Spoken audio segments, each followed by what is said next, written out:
మంగళగిరి ప్రజలకు ఇళ్ల పట్టాలను పంపిణీ చేసిన సందర్భంగా మంత్రి లోకేష్ మాట్లాడుతూ ప్రజల కోసం 5 ఏళ్లుగా కష్టపడి పనిచేశానని, మంగళగిరి అభివృద్ధికి సంబంధించి తన లక్ష్యాన్ని సాధించేందుకు ప్రజల సహకారం అవసరమని తెలిపారు.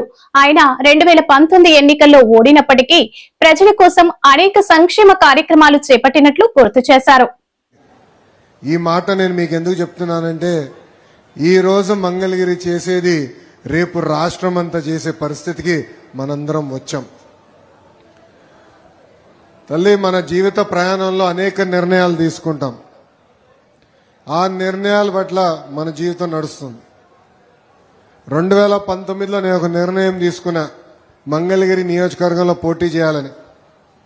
కరెక్ట్గా 21 రోజుల ముందల తెలుగుదేశం పార్టీ అభ్యర్థిగా మీ ముందల నిలబడ్డా. మీ సమస్యలు నేను అర్థం చేసుకోలేకపోయా, నేనేంటో మీకు అర్థం వల్ల ఎన్నికలు అయిపోయినాయి. 5300 ఓట్ల మెజార్టీతో నేను ఓడిపోతాం జరిగింది. మొదటి రోజు బాధ ఆవేదన కలిగింది, కానీ రెండో రోజు నుంచి ఆ బాధ ఆవేదన నాలో కసి పెంచింది. కష్టపడాలా, 5 సంవత్సరాలు ఇక్కడనే ఉండి తిరిగి మంగళగిరి ప్రజల మనసు గెలుచుకోవాలని ఆనాడు ప్రయాణం ప్రారంభించా. 5 సంవత్సరాల్లో మీ ఆరోగ్యం కోసం ఎన్టీఆర్ సంజీవిని పెట్టాం. నీటి సమస్య ఉంటే ఉచితంగా నీళ్ల ట్యాంకర్లు పెట్టాం. మహిళలు సొంత కాలుపై నిలబడాలని కుట్టు ట్రైనింగే కాదు, కుట్టు మెషిన్ ఇచ్చి ఈరోజు పని కల్పిస్తున్నాం. పిల్లలు క్రికెట్ ఆడాలంటే మంగళగిరి ప్రీమియర్ లీగ్ ఏర్పాటు చేశాం. ఇంట్లో పెళ్లి జరిగితే బట్టలు పెట్టాం. కోవిడ్ వస్తే ఏకంగా ఆనాడు ప్రభుత్వం సరిగా స్పందించపోయినా ఆక్సిజన్ సిలిండర్లు కానీ అమెరికా డాక్టర్ల ద్వారా కూడా కన్సల్టేషన్ అందించాం. ఇలా సుమారుగా 26 సంక్షేమ అభివృద్ధి కార్యక్రమాలు ప్రతిపక్షంలో ఉన్నప్పుడు మంగళగిరి ప్రజల కోసం నేను చేశాను. ఆనాడు మనందరం అనేక విషయాల గురించి మాట్లాడుకున్నాం. కరెక్ట్గా 2024 ఎన్నికలు వచ్చినప్పుడు మీ ముందరకు వచ్చా. మీరందరూ రచ్చబండలో ఒకటే కోరారు, మేము నివసిస్తున్న ప్రాంతంలో మా ఇల్లుని రెగ్యులరైజ్ చేసి మాకు మీరు పట్టా కల్పించండి అని ఆనాడు మీరు కోరారు. మీరు ఇంకో మాట కూడా అన్నారు. బోలా శంకర్ వచ్చాడు. గౌరవనీయులు రెవెన్యూ శాఖ మార్చులు అనగాని సత్యప్రసాద్ గారికి నా హృదయపూర్వక నమస్కారాలు, ధన్యవాదములు. గట్టిగా చప్పట్లు కొట్టాలమ్మా. ఈయన వల్లనే అయింది ఈ కార్యక్రమం. నేను మొత్తుకుంటున్నా రమ్మని రాట్లా, సిగ్గుపడుతున్నాడు మా బోలా శంకర్. ముందలు రాన్నా. వర్దిల్లాలి.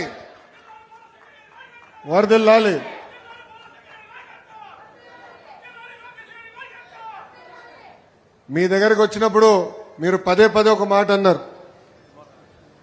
ఇక్కడనే మా కుటుంబాలు ఉన్నాయి, స్నేహితులు ఉన్నారు, ఇక్కడి నుంచి పనికి వెళ్తాం కూడా మాకు చాలా సులభంగా ఉండను.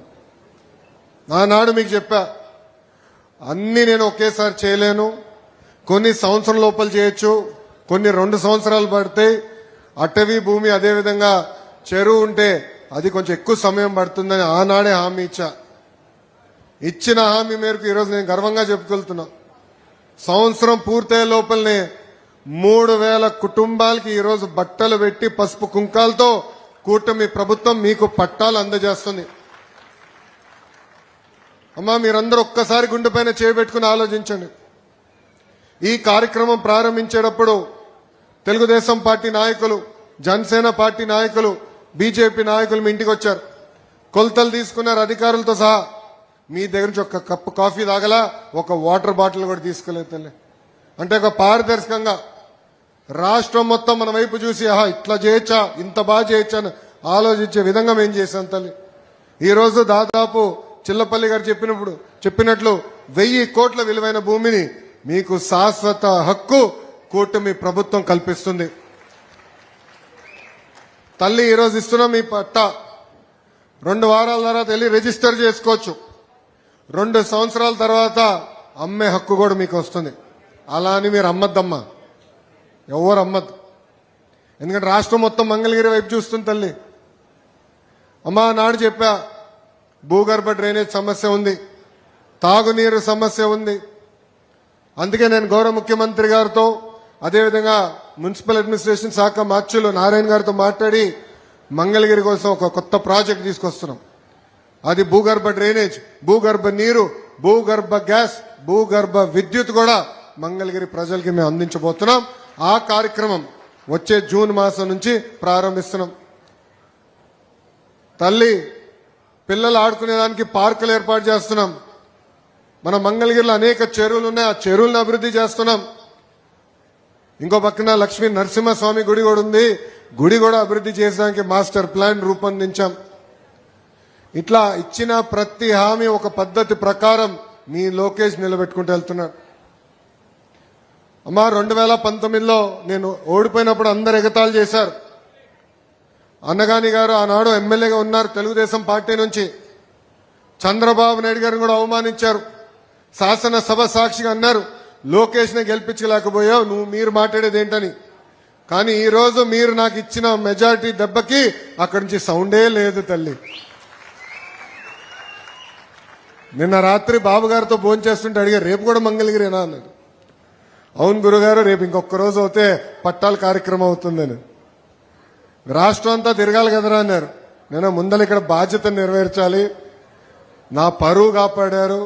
ఈ రోజు ఎక్కడికి వెళ్ళినా నా గౌరవం పెరిగిందంటే దానికి కారణం మంగళగిరి ప్రజలు నాకు ఇచ్చిన మెజారిటీ. ఆనాడు మీకు చెప్పా, మీరు నాకు ఎంత ఎక్కువ మెజారిటీ ఇస్తే అంత కొండంత బలమని. ఈరోజు బాబు గారు కానివ్వండి, మా బోలా శంకరుడు కానివ్వండి, మా పవనన్న గారితో కానివ్వండి, వాళ్ళతో గొడవ చేసి యుద్ధం చేసి పనులు చేయించగలుగుతున్నానంటే దానికి కారణం మీరిచ్చిన మెజారిటీ. మంత్రి గారు చెప్తారు, మంగళగిరి ప్రతిపాదన కేబినెట్కి వస్తే దాంట్లో పెద్ద చర్చ ఉండదు, మంగళగిరి కదా చేసేయండి అంటారు. పొద్దున దుర్గేష్ గారు వచ్చారు హాస్పిటల్ కార్యక్రమానికి, ఆయన కూడా అన్నారు మంగళగిరి చేసేయండి అని. దానికి కారణం మీరు నాకు ఇచ్చిన మెజారిటీ తల్లి. అదొక బాధ్యతగా నేను స్వీకరించాను. అహర్నిశలు కష్టపడతా. నా లక్ష్యం ఒకటే, అన్ని రంగాల్లో మంగళగిరి నంబర్ 1లో ఉండాలి తల్లి. అందుకే స్వచ్ఛత తీసుకొని ఈరోజు పెద్ద కార్యక్రమం చేస్తున్నాం. దాదాపు 1000 టన్నుల చెత్త బయటకు వచ్చింది తల్లి మంగళగిరిలో. కాలువల్లో ఉన్న పూడికలు